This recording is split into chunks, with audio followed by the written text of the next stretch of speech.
Welcome everyone to Wedding Talk. My name is Peter. And my name is Nina. And today we're talking about holiday weddings. Yeah, holiday weddings. If you decide to pick your wedding date and you want it to be a holiday, or you want it to be New Year's Eve, or you want it to be Labor Day weekend, let's talk about it. And let's give you some insights. There's definitely some considerations and some things that you're going to have to think about. Yeah.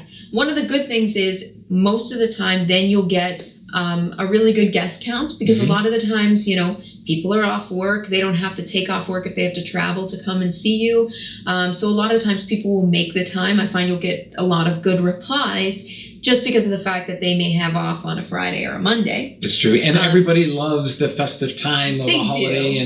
And it's even more special. Celebrating, right? Yeah, so, and it's something that, you'll never forget when your wedding date is. Some things to consider is, maybe sometimes the costs might go up a little bit, or availability might be a little tight. Yes. And of course, it's just like anything. Like if you were working on Christmas Day and you worked at a retail store, that would be an upcharge because all of the employees have to get paid more. It's the same thing with vendors for a wedding. It's the same thing with the venue. All of those people there are taking time away from their families to do that. But what I think people forget is it's not just like Christmas. It's like Labor Day is hugely popular for weddings. 4th of July weekend, hugely popular for weddings. So what ends up happening is a photographer or a band or a florist, they may have a Friday, Saturday, Sunday, Monday wedding on that weekend. So if you're really looking to book somebody in particular, you should do that as soon as possible if you're looking at a special day like that. Yeah. That's something that I really would stress to people. And of course, flights, hotels, all of those things, they give an upcharge. They can be in short supply as well. So you want to be planning ahead for that. And also bear in mind that sometimes people, it's their holiday too, and maybe they have something special, planned with their own families, and that could be a challenge for them as well. It's true. And, one thing is we actually did, there's one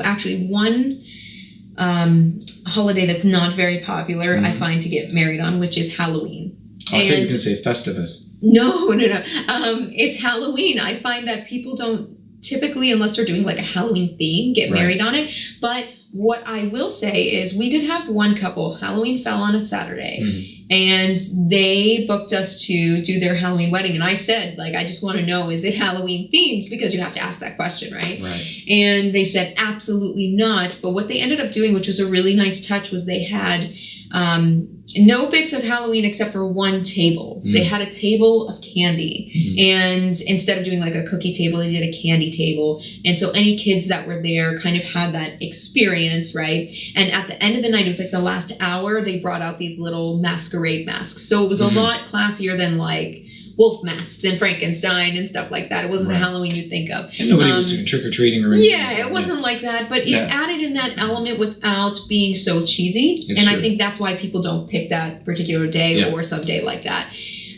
So that's something to keep in mind. What about, what do you find about like special numbers? Like when people go, let's say it falls on a Saturday, it's 10/10/2018. I think it's kind of cool. I mean, it's something that you would remember. Easy to remember. I'm wondering if people are choosing it because they go, oh, you know what, I'm going to remember that date. Well, you should remember the date anyway. That's true. You should remember the date anyway. But especially with your calendar nowadays, you can just, repeat. You don't have to think about it. Set a reminder. But I will say those dates are more popular. The weird dates is also very popular, especially like Northeastern territory, because that's where we're at, is you're actually looking at like that mid-July.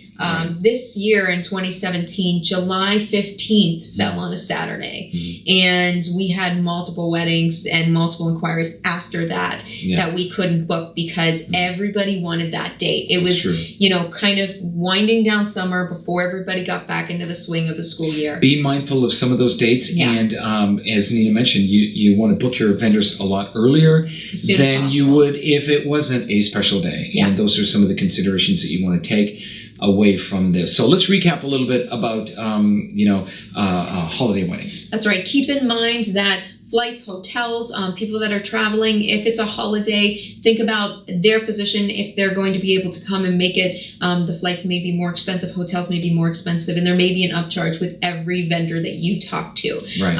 That's one thing. Of course, theming it into your event, it's up to you if you want to theme your event to be a holiday. Maybe you love a holiday, and maybe you love Christmas and you want to have a Christmas wedding. That's fine.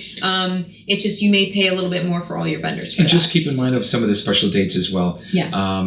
Whatever the date is, get your vendors right away, and also know that those are going to be special days anyway. So you got to remember them, regardless if it's a special day or not. That's right. Well, we hope you guys have enjoyed this holiday talk today. Pete and Nina here, Wedding Talk. And you we'll guys have a wonderful day. Bye-bye. Bye.